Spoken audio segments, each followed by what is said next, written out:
공자 논어로 배우는 인생 철학. 오늘은 공자의 논어를 통해 인생의 지혜와 철학을 배워보겠습니다. 공자는 중국의 큰 사상가로, 논어는 그의 말과 행동을 담은 책입니다. 이 책에서는 공자의 지혜로 가득 찬 말들을 찾을 수 있습니다. 공자는 인간의 삶의 목적은 어떤 것인가? 라는 질문에 대한 답을 논어에 담았습니다. 그의 관점에서 인생의 목적은 무엇일까요? 공자는 인간관계에서 상호 존중과 배려를 통해 조화로운 사회를 구축하는 것이 중요하다고 여겼습니다. 인간 간의 상호작용과 관계에서 선량하고 인정받을 만한 행동이 필수적이라고 가르쳤습니다. 얘는 행동의 예절과 사회적인 규범에 따른 적절한 행동을 의미합니다. 공자는 예를 통해 사회적인 조화와 순서를 창출할 수 있다고 믿었습니다. 공자는 학문적이고 지적인 노력을 통해 지성을 향상시키는 것을 강조했습니다. 학문적인 교육은 개인의 도덕적인 향상을 촉진하고 사회적인 역할을 책임지는 데 도움이 된다고 봤습니다. 의리는 도덕적 의무와 책임을 의미합니다. 공자는 각 개인이 자신의 사회적 역할과 의무를 이해하고 이를 충실히 수행하는 것이 중요하다고 강조했습니다. 공자의 철학에서 인생의 목적은 이러한 도덕적인 가치를 실천하고 사회적인 조화를 이루는 데에 있다고 볼 수 있습니다. 논어에서 덕, 즉 더 옳은 길을 따르는 것이 얼마나 중요한지 알려줍니다. 공자는 어떤 가르침을 통해 우리에게 덕의 중요성을 알려주었을까요? 공자는 덕의 중요성을 강조하며 그를 통해 개인 및 사회적인 향상을 이룰 수 있다고 믿었습니다. 덕은 도덕적인 미덕이나 덕행으로 해석되며 그의 철학에서 중요한 개념 중 하나입니다. 여러 가지 덕의 중요성에 대한 공자의 생각은 다음과 같습니다. 공자는 지도자나 군주에게 도덕적인 행동을 통한 예를 보이고 참된 리더십은 도덕적 가치에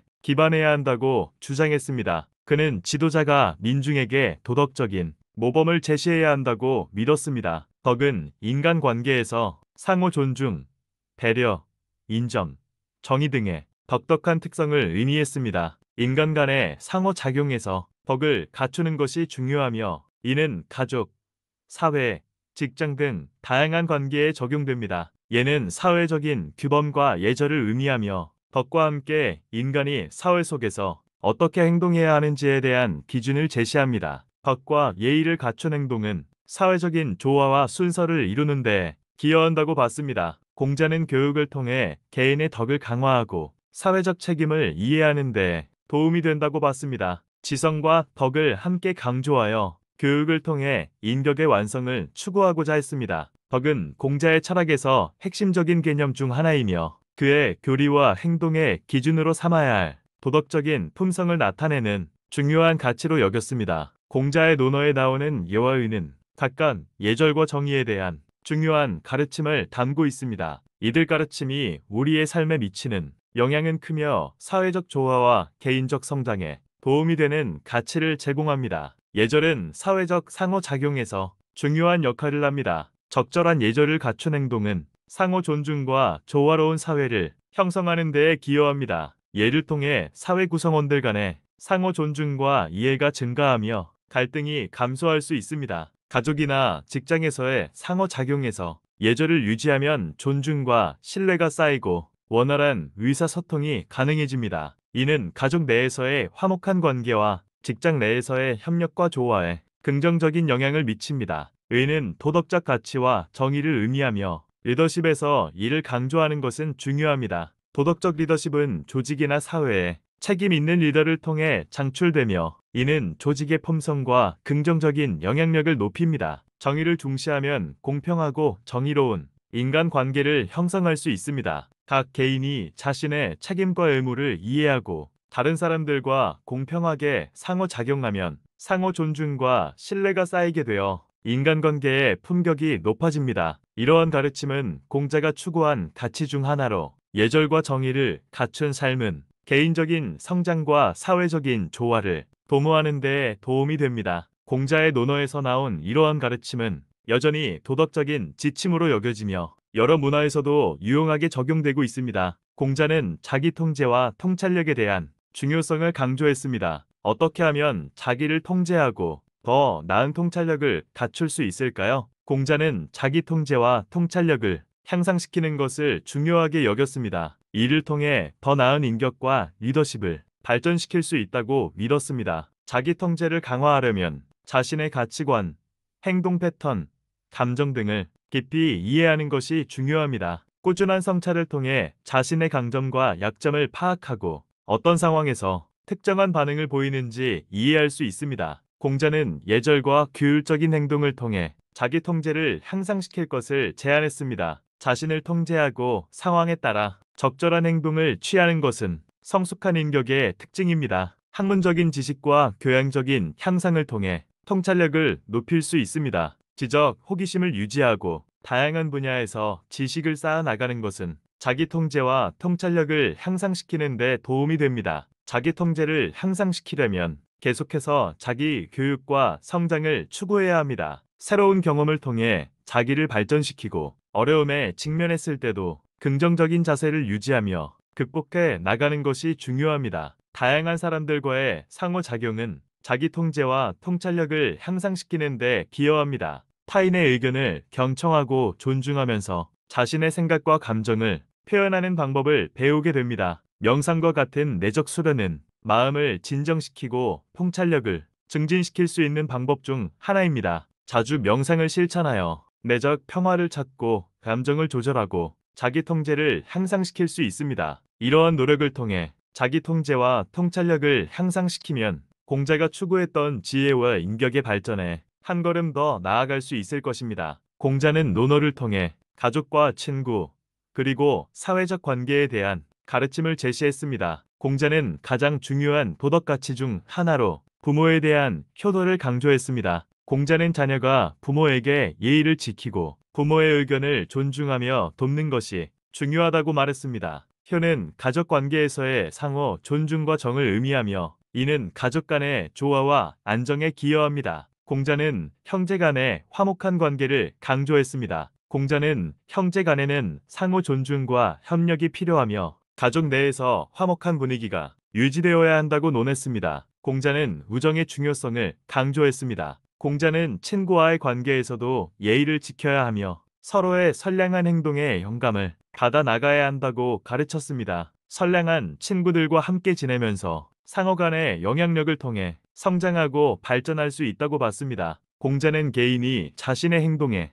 책임감을 가져야 한다고 강조했습니다. 가족과 친구들과의 관계에서 선량한 행동을 통해 상호 간의 신뢰를 쌓고 사회적 책임을 다해야 한다고 생각했습니다. 공자는 가족과 친구들과의 관계에서 상호 존중과 이해가 필수적이라고 생각했습니다. 다양한 관점을 이해하고 존중하는 태도를 유지하면서 갈등을 해결하고 조화를 이루는 것이 중요하다고 가르쳤습니다. 이러한 가르침을 바탕으로 가족과 친구들과의 관계에서는 상호 존중, 협력, 효도, 우정 등을 중시하여 안정적이고 풍성한 인간관계를 형성하도록 권고했습니다. 논어에서 공자는 말뿐만 아니라 행동의 중요성을 강조하며 실제 행동을 통해 도덕적인 가치를 실현하고 인격을 향상시켜야 한다고 주장했습니다. 공자는 예절과 품위 있는 행동이 중요하다고 강조했습니다. 사회적인 규범과 예절을 따르는 것은 개인의 행동이나 태도를 통해 사회적인 조화를 이룰 수 있게 도와주는 요소로 여겼습니다. 공자는 행동은 성실하고 양심적이어야 한다고 주장했습니다. 공자는 자신의 신념과 원칙을 지키며 타인에 대한 성의를 지닌 행동이 도덕적인 품격을 나타낼 수 있다고 믿었습니다. 공자는 부모에 대한 효도가 중요하다고 강조했습니다. 말뿐만 아니라 실제 행동을 통해 부모에게 예의를 지키고 도움을 제공하는 것이 자기 품위와 가치 있는 삶의 표현이라고 봤습니다. 공자는 약속한 것은 반드시 이행해야 하며 이를 통해 타인에게 신뢰를 줄 수 있다고 강조했습니다. 행동을 통한 신뢰는 사회적 관계에서 중요한 기반을 형성한다고 봤습니다. 공자는 자기 통제를 통해 비판적이고 성숙한 행동을 추구하고 이를 통해 자신의 인격을 높일 수 있다고 믿었습니다. 행동을 통한 개인의 성장은 사회적 책임을 다하는데 도움이 된다고 가르쳤습니다. 공자는 타인에 대한 배려와 도움은 훌륭한 행동의 한 부분으로 간주했습니다.